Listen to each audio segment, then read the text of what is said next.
Estamos apresentando Enigmas Rasgando o Verbo, com Cris de Pascoal e Kátia de Galho. Produção técnica Mauro Dom Pedro. Olá pessoal, bem-vindos à Rádio Excel, a rádio da consciência livre. Você está entrando no programa Rasgando o Verbo. Boa noite, Kátia Gaia. Boa noite, Cris.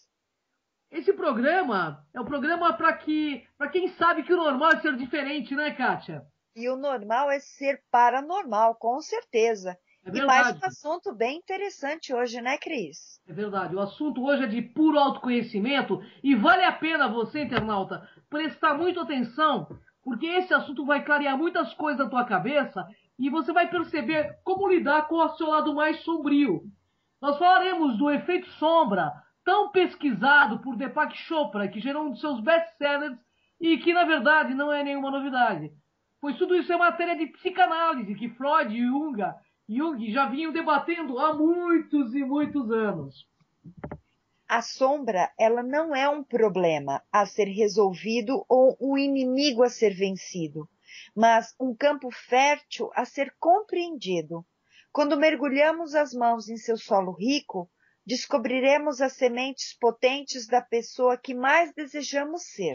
É verdade, Casaguer. Na realidade, temos um exemplo aí no filme Matrix, que vemos o Neo brigando o tempo todo com o agente Smith, né? Que nada mais é que a sua sombra, né?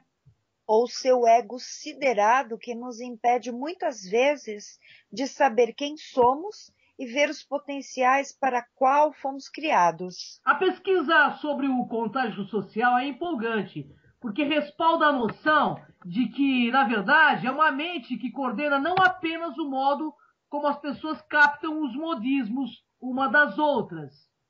Ou decidem imitar-se, não apenas a que distância as células cerebrais sabem o que outras células cerebrais estão fazendo, mas remotos fenômenos como o de gêmeos separados por milhares de quilômetros que subitamente sabem o que está se passando um com o outro. Pois é, pessoal, esses conectores invisíveis vêm trazendo o inconsciente coletivo em muitas áreas da vida.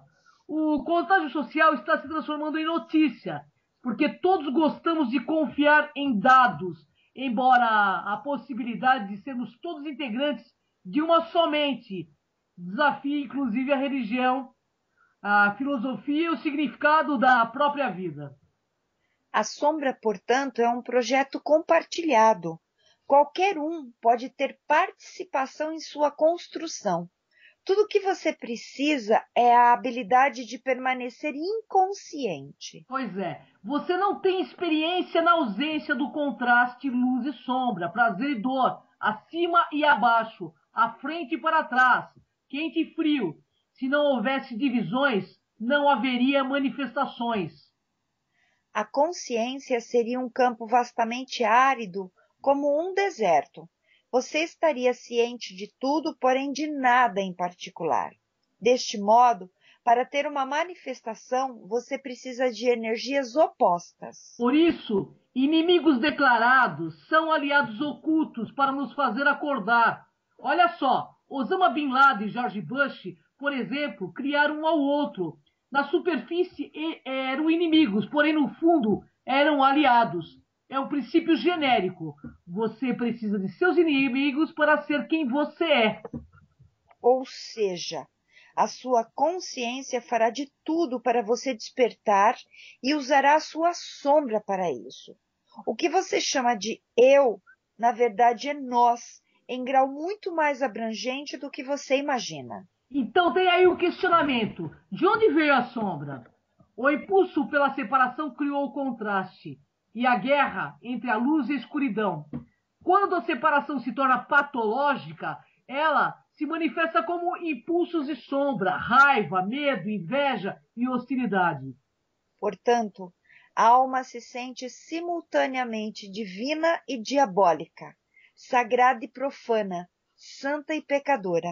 Pois é, e nas tradições da sabedoria oriental, nós temos um ditado que diz que o pecador e o santo estão meramente trocando de papel. Não se pode ter um Deus sem o diabo.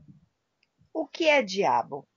É a sombra mística, o anjo caído, mas ele nasceu divino. Na verdade, outra forma de interpretar a palavra diabo é o divino quando não se sente bem. Há uma conclusão chocante escondida por trás disso. Não se pode ter um universo se não houver a escuridão lutando contra a luz. A maioria das pessoas já viu um holograma criado com o uso de luz a laser, utilizando apenas o fragmento de uma foto ou objeto. O laser pode recriar o objeto ou a foto de forma integral, como se fosse mágica. Em vez de um fragmento, a plenitude surge à sua frente. Da mesma forma, mesmo que você esteja preocupado com os fragmentos da vida diária, cozinhar, trabalhar, divertir-se, coisas que gosta ou não. Na realidade, a sua mente projetou um holograma para você habitar. Você vive dentro da plenitude. O impulso holográfico não pode ser desligado ou destruído. Embora você possa olhar em volta e desgostar de muita coisa que vê em seu mundo pessoal, sentindo-se por vezes encurralado por outras pessoas em situações difíceis, você detém o poder de criar um holograma totalmente novo.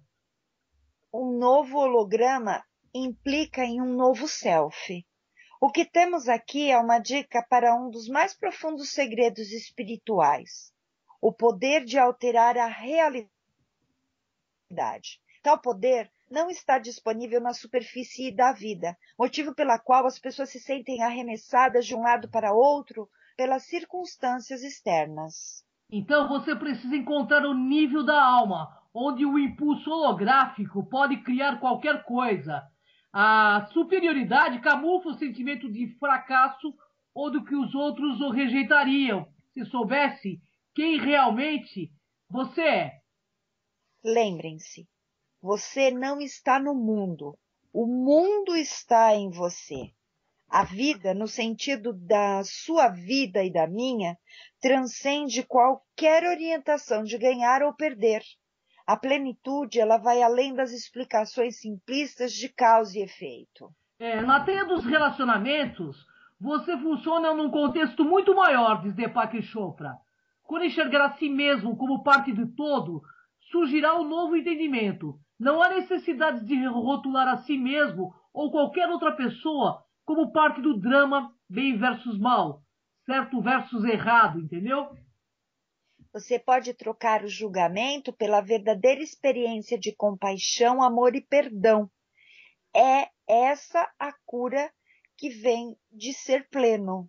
A plenitude deve sempre restaurar a si mesma. Seu corpo tem um leque de técnicas de cura. A plenitude e a cura, elas estão intimamente ligadas. As duas palavras derivam da mesma raiz em sânscrito. É crucial saber que você não vai deixar de ser você mesmo se buscar a transformação. O mundo de contrastes é sedutor e dramático. Sem o contraste, será que estaríamos condenados à mesmice eterna? Quanto mais forte a luz, maior a sombra. Não se trata de algo criado pela humanidade, é o modo como a natureza funciona.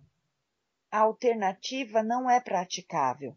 Se o universo não tivesse as forças criativas se opondo simultaneamente ao declínio ou entropia, não haveria universo.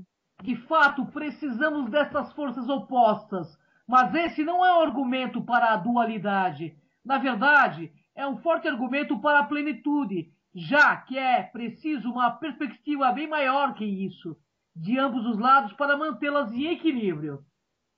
No plano do ego, constantemente nos iludimos ao pensar que ser absolutamente bom é possível. Nunca mais vamos mentir, trapacear, sentir inveja, perder a calma ou ceder à ansiedade. Essa intenção, né, pessoal, nunca dá certo, porque ser totalmente bom o tempo todo é tão rígido quanto ser qualquer outra coisa o tempo todo.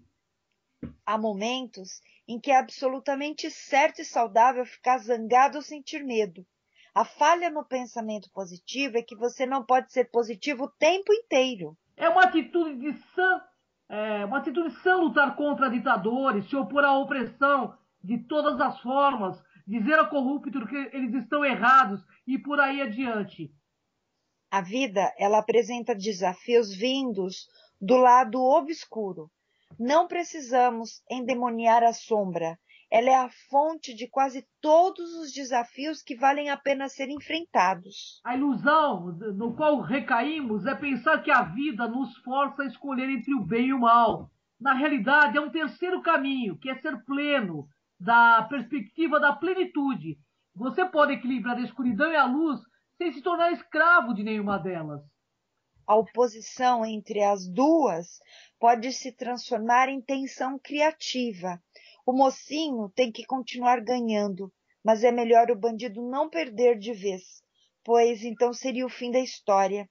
O universo ficaria como um museu, mumificado eternamente. Quando você tiver a experiência de ser a própria fonte em seu mundo, ao mesmo tempo você se tornará pleno. Diga a palavra elefante para si mesmo. Antes de surgir a mente, o seu vocabulário estava longe ou perto.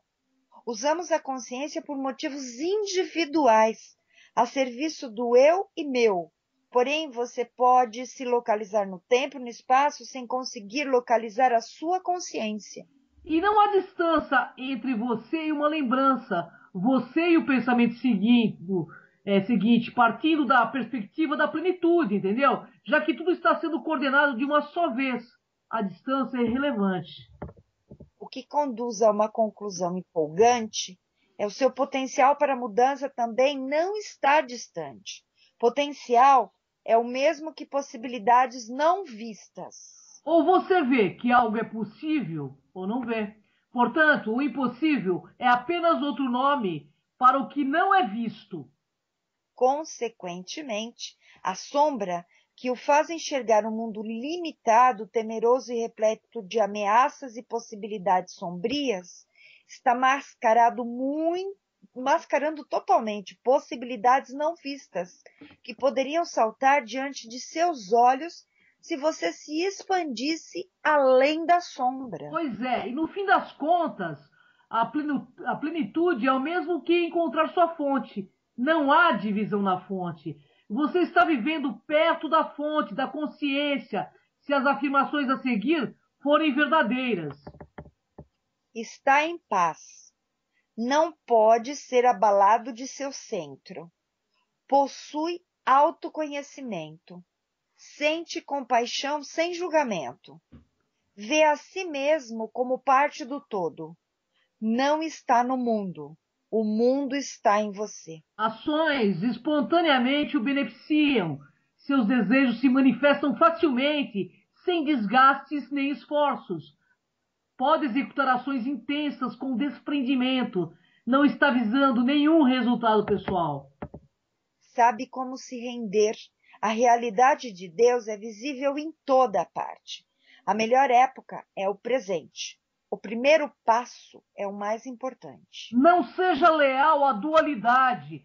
Pare de rotular, culpar e julgar. Abra mão das fantasias e mostrar que o mundo, que você está certo, que os outros estão errados. Os professores espirituais vêm ofertando esse conselho há séculos.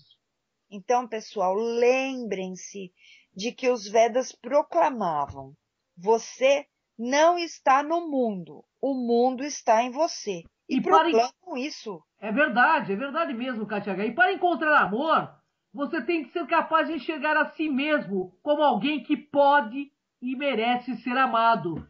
O medo da rejeição incapacita milhões de pessoas. Ele faz com que o amor não correspondido seja uma tragédia compreendida por todas as culturas.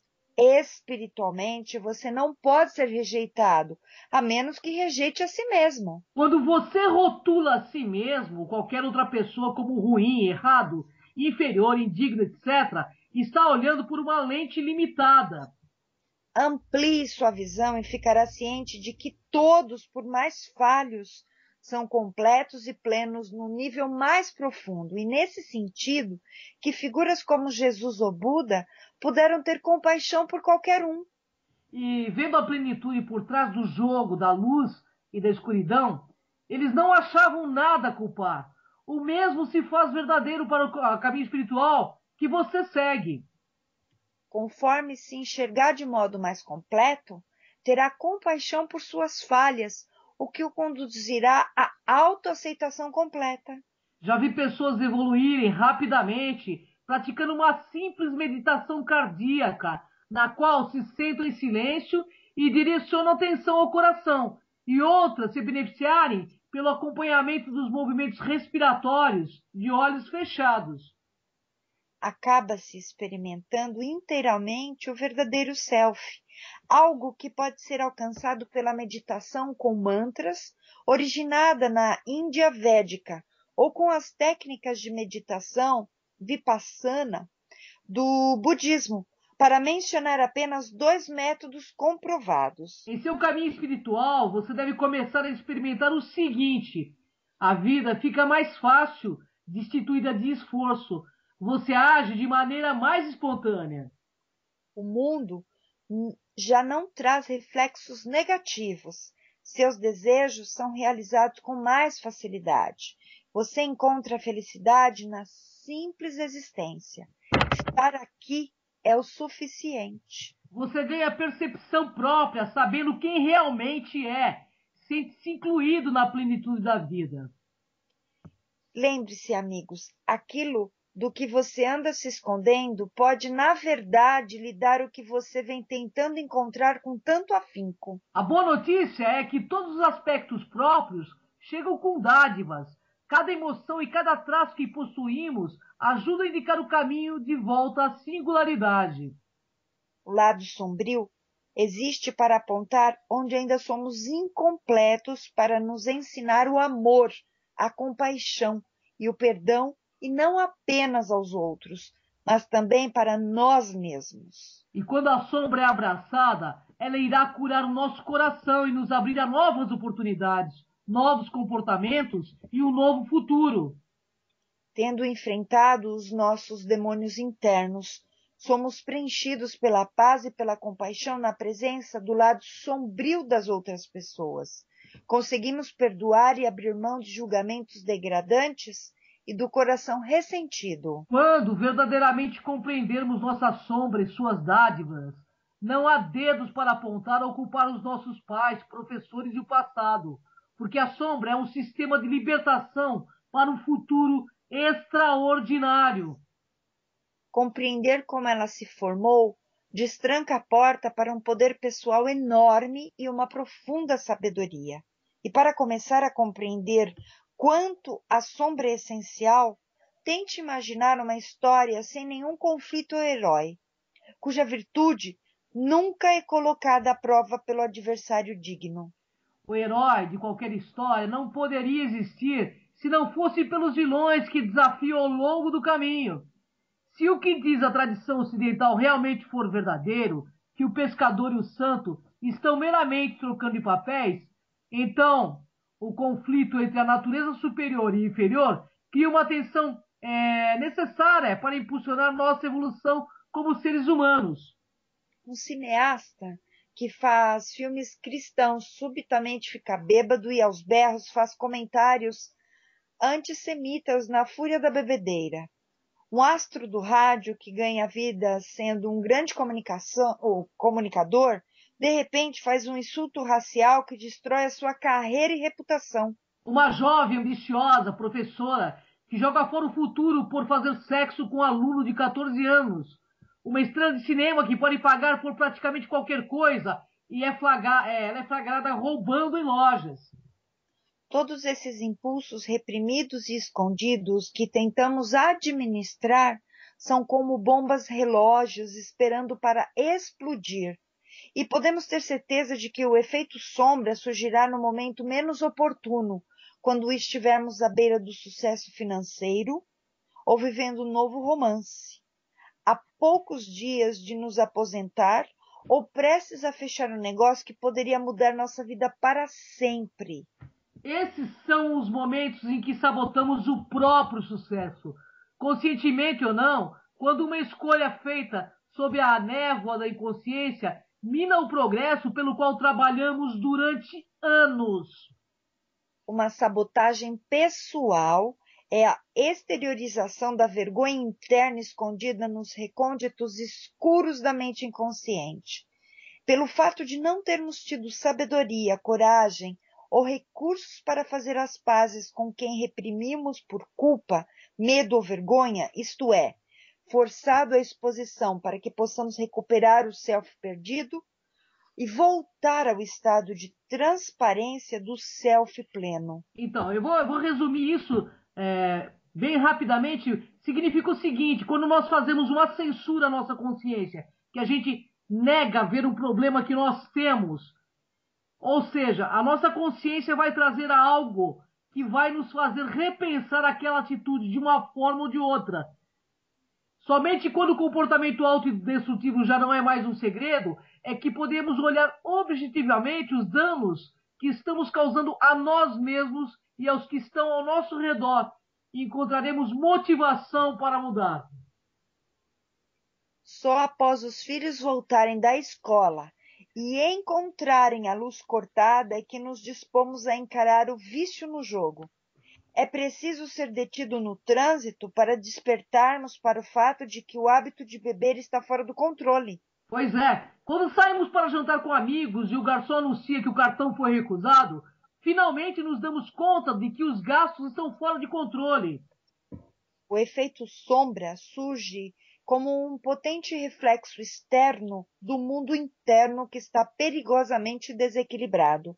Porém, por mais dolorosos que sejam, esses momentos servem para começar um processo de evolução involuntária. Quando somos confrontados pela sombra e ela é vista por aquela cuja opinião prezamos, saímos da negação e esperançosamente reconhecemos que precisamos fazer algo a respeito. Se queremos evitar a cólera do efeito sombra, precisamos fazer uma verificação da realidade diariamente, observando se estamos agindo de maneira que pode nos envergonhar, constranger ou destruir família, carreira, saúde ou autoestima. É verdade, porque tudo aquilo que a gente não domina na nossa vida vai dominar a nossa vida. Quando outras pessoas aparecem e refletem em você uma imagem do self indesejado, você se torna reativo. Eis um exemplo. Uma vez tive um amigo que achava ligeiramente roxunchudo, meio fora de forma. Ao conhecê-lo por meses, notei em qualquer lugar a que fôssemos, ele sempre apontava um cara acima do peso, barrigudo e com as calças caindo. Um dia, ele apontou o dedo na direção de um homem que jamais veria novamente e comentou comigo: "Mas que relaxado! Por que você acha que esse cara não se cuida?" Finalmente, não consegui ficar de boca fechada e juntei coragem para lhe dizer que estava apenas projetando as próprias preocupações com o peso em pobres homens gordos que ele nem conhecia. Sugeri que, em vez de ficar apontando os outros, ele deveria ir além. Achei que ele tropeçaria nas escadas rolantes ao olhar para a barriga estufada, como se fosse pela primeira vez. O rosto dele murchou, conforme se deu conta de que também carregava uma dúzia de quilos indesejados. Constrangido, timidamente me perguntou se de fato se parecia com os outros homens. E, temendo arruinar a nossa amizade, disse que ele talvez não estivesse tão ruim quanto os outros, né? Mas havia diversos lugares para onde poderia olhar quando estivéssemos em público. Portanto, isso deveria significar que até certo ponto ele realmente estava se projetando e deveria assumir o próprio corpo e mudar a forma como se apresentava ao mundo, ou não estaria tão ligado a essa questão. Só havia reparado na barriga dos outros homens e nossas projeções sempre nos chocam, foi o que disse a ele. E quando estamos julgando alguém, nunca pensamos de fato sobre nós. Porém, uma vez que compreendemos por que apontamos o dedo, podemos começar a nos desvencilhar de nossas percepções e julgamentos vorazes a respeito dos outros. Precisamos lembrar o velho ditado: se você viu, é porque também tem. Em anos de palestra, já tivemos momentos bastante engraçados, quando as pessoas ficavam com raiva por sugerir exatamente esse conceito de projeção. E por lhes dizer que elas também possuem as características que gostam ou desgostam dos outros. Há muitos exemplos famosos de projeção. Eliot Spitzer, ex-governador de Nova York, passou a carreira tentando varrer a prostituição por achá-la absolutamente inaceitável, mas se envolveu em um escândalo com uma garota de programa. E o ex-porta-voz do governo, Newt Gingrich, que continuamente apontava o dedo em crítica ao presidente Bill Clinton e era a favor do seu impeachment por suas indiscrições sexuais. E este mais tarde, pessoal, foi flagrado com um caso fora do casamento. O famoso pastor Ted Haggard, que falava fervorosamente contra a imoralidade e o homossexualismo, mais adiante foi descoberto num relacionamento gay regado a drogas. E o fenômeno de rádio, pessoal, Rush Limbaugh, que em seu programa condenava abertamente os viciados em drogas, mais tarde admitiu a própria dependência a drogas prescritas. Poderíamos, neste programa, literalmente dar milhares de exemplos de pessoas que em público condenam os outros, menosprezando o comportamento que elas próprias têm.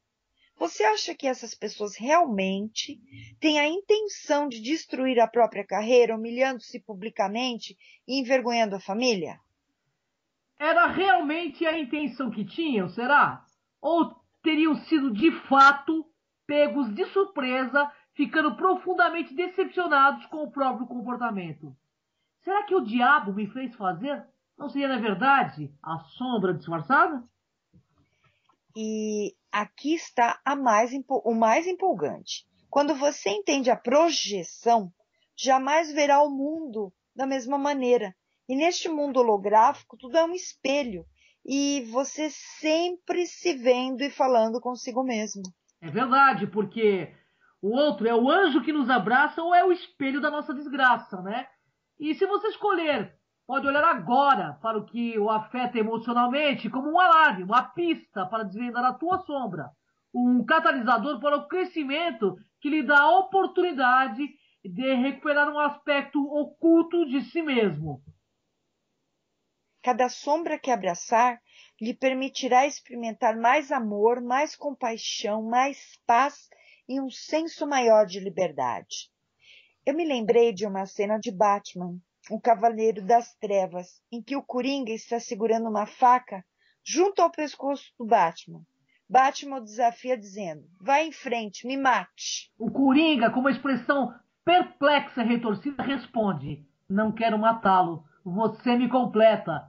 O que ele está dizendo é que, sem o oponente heróico, ele não seria nada. E se formos astutos o suficiente para inserir nossos vilões internos, o pessimismo, o self arrogante, o ditador, a vítima, no roteiro do self superior e reconhecer que eles não são nossos inimigos, mas partes feridas e perdidas de nós mesmos, com profunda necessidade de amor e aceitação, poderemos viver de acordo com a missão mais sublime da nossa alma e encontrar a paz. Se vemos alguém que queremos imitar, é porque estamos vendo qualidades que existem em nós. Se estamos encantados por outra pessoa, é porque o aspecto que amamos nela existe dentro de nós. Não há nenhuma qualidade em outra pessoa a qual que reagimos que nos falte, entendeu? Ela pode estar escondida por trás de algum mau comportamento ou alguma antiga crença obscura que diga que somos exatamente o oposto daquilo que vemos em outra pessoa. Mas juro que se estiver atraído por uma qualidade em alguém, independentemente da sua grandiosidade, ela também existe em você. Qualquer coisa que o inspire é um aspecto seu.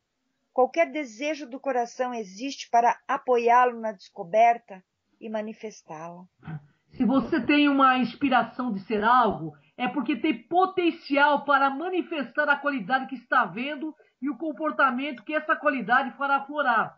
Lembre-se, nossa sombra está quase sempre tão bem escondida de nós que é quase impossível encontrá-la. E se não fosse pelo fenômeno de projeção, talvez ficasse escondida pela vida inteira, né?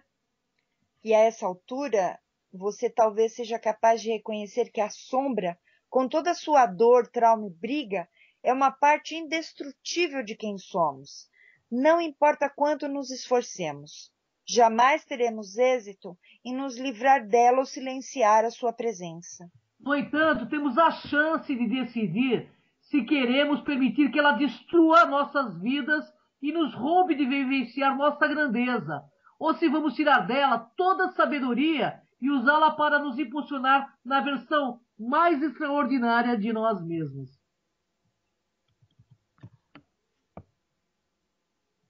A vida é divinamente elaborada para que cada um de nós receba exatamente aquilo que ele precisa para apresentar sua expressão única no mundo.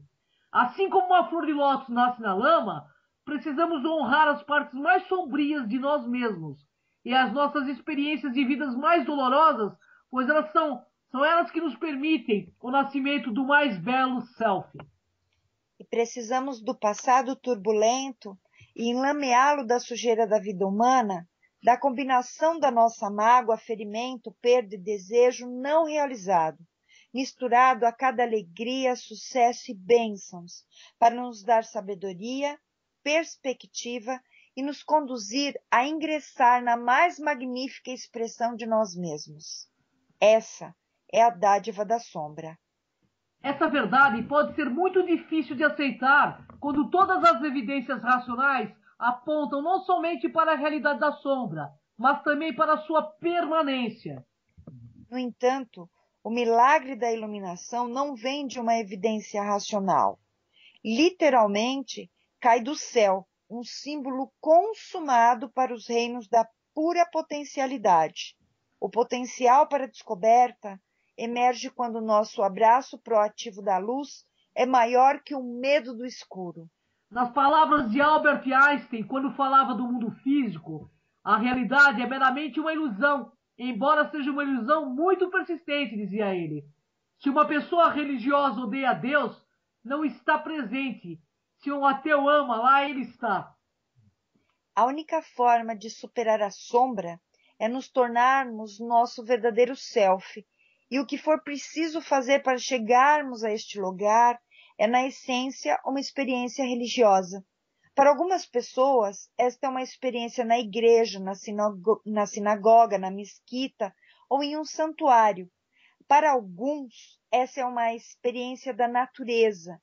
Para outros, é a experiência de segurar o filho nos braços pela primeira vez. A questão, pessoal, não é o que nos leva à experiência, mas o que nos acontece ao chegarmos lá. Algo muda dentro de nós depois de regressarmos ao âmago do nosso ser, ainda que só por um instante. Isso nos dá um gostinho do que é possível dentro de nós e ao nosso redor. E assim, ergue-se o véu que encobre a realidade do amor, a extensão de nosso verdadeiro poder. Uma vez que estejamos realinhados com a nossa natureza essencial, teremos o poder para fazer a sombra desaparecer. Portanto, tudo isto é necessário para revelarmos o nosso verdadeiro eu divino. É isso aí, Katia Gaia. Porque, na realidade, pessoal, você não tem que eliminar a sua sombra, você tem que conscientizar a sua sombra e olhar para você de fato. Quando você olha para você, e é nessa jornada interna que a gente se descobre e descobre todas as nossas infinitas possibilidades para sermos muito melhor do que já somos. Katia Gaia, eu gostaria que você desse os recados finais e nossos agradecimentos aos nossos internautas, né, por mais essa pauta. Gratidão a todos. Realmente é uma pauta super consciencial. Procurem refletir, ouça novamente este programa adiante, porque com certeza irá acrescentar muito. E para vocês que querem conhecer um pouco mais do nosso trabalho, entre no nosso site, que é o www.programaenigmas.com.br. Você pode divulgar, anunciar dentro do nosso site. Então, você pode também participar do nosso programa na Demais TV, que acontece todas as quartas-feiras ao vivo, a partir das 10 horas da manhã. Entre em contato com o nosso departamento comercial, que é o 11 3482 6381. Te aguardamos novamente na próxima semana. Até o próximo Rasgando o Verbo, Kátia Gaia. Até o próximo, pessoal. Até o próximo e gratidão, Cris. Gratidão, Casa Shiva. Gratidão, Casa Shiva. Hari Shiva. Acabamos de apresentar Enigmas Rasgando o Verbo.